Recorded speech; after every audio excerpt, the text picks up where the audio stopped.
Felix the Cat. He's one of the most influential cartoon characters of all time. Though he's not as relevant today as he was nearly 100 years ago, he's still an iconic character that's easily recognizable and beloved by many. In 1988, Felix had reached his lowest point with the film Felix the Cat, the movie. You know, we've been through some amazing adventures together, but I just gotta tell you about one that beats them all. Fortunately, this wouldn't be the last of Felix, as he returned in 1995 with the CBS show, The Twisted Tales of Felix the Cat.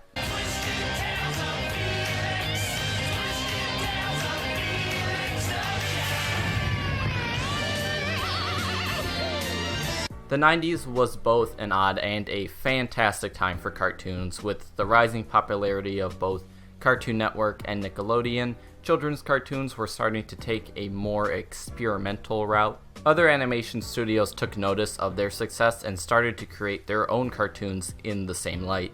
Twisted Tales of Felix the Cat is a show that successfully combines both the new and the old. It takes its main inspiration from classic rubber hose cartoons of the 1920s and 30s, but mixes it with elements that were popular at the time, giving the viewer the best of both worlds. It's a crazy and often surreal experience, but that's exactly what it aims to be. While being most similar to Felix's silent shorts of his early days, this time Felix and the characters of the world around him are able to talk. Say, brother, what goes on in this joint?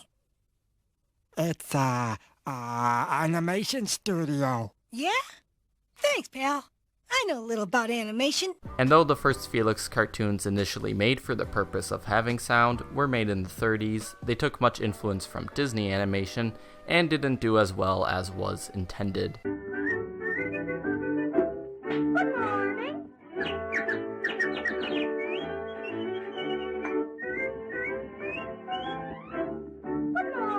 There's also a few elements that are borrowed from the 1959 Felix show, you know, the one where Felix sounded like a discount Mickey Mouse.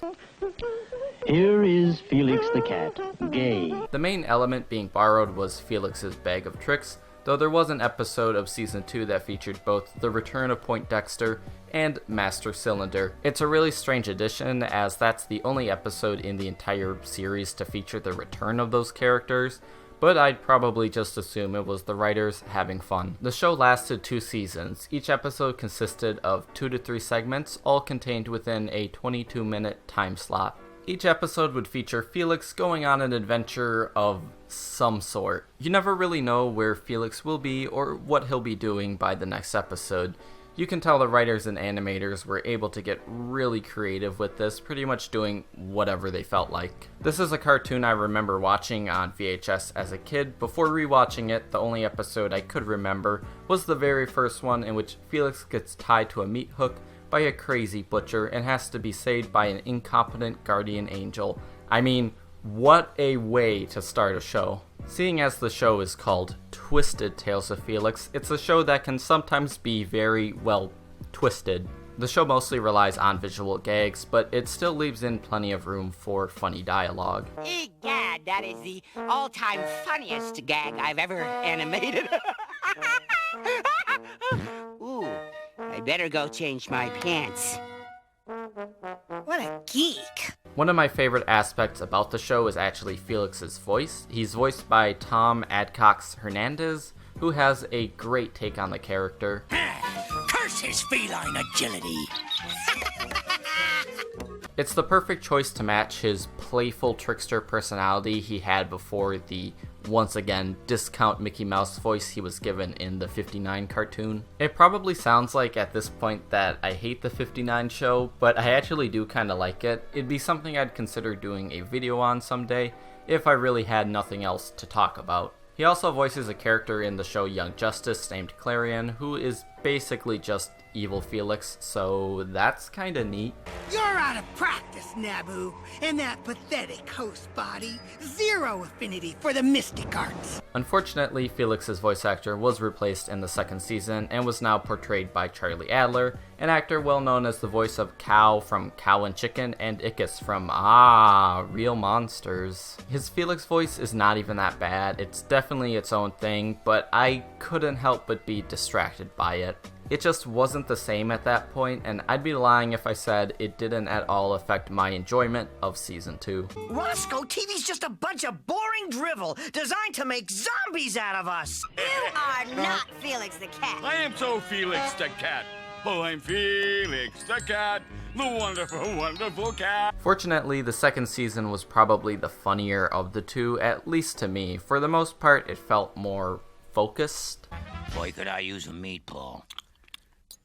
What there? I said I need a meatball. The spaghetti has no meatball. I want a meatball for my spaghetti. Then I'll have spaghetti with a meatball instead of spaghetti with no meatball, which is what I have now. I really liked the first season too, but sometimes its over-the-top craziness got in the way of telling a coherent story. Like, there would be a story set up, but then they would get completely sidetracked and go focus on something else. Something else that's nice about Twisted Tales is its use of reoccurring characters.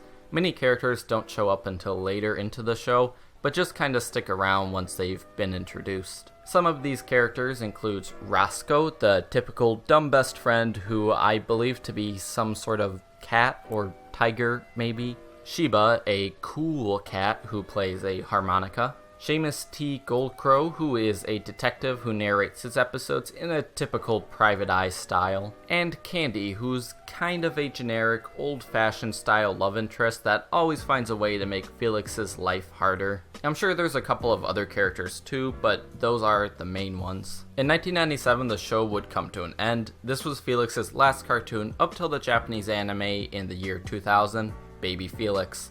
But we don't talk about that.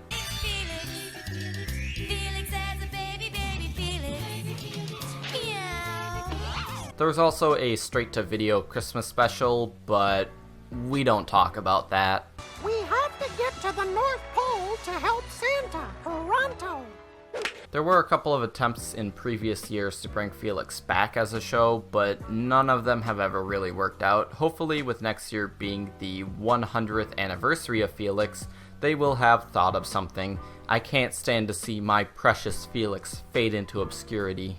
Twisted Tales of Felix is a show that I'm kind of surprised didn't catch on. There's a lot of funny or clever moments, and it has exactly the kind of fun, crazy energy kids would want from a cartoon. It's no masterpiece. There's a lot of cartoons of the 90s that I'd prefer to it, but it's a hidden gem that I believe more people should be willing to check out. I may even go as far to call it the best adaptation of Felix the Cat. So those are my thoughts on Twisted Tales of Felix the Cat. It's pretty fun. Go check it out if it interests you. Thank you all for watching. This is Dr. Tomato saying radio. Goodbye.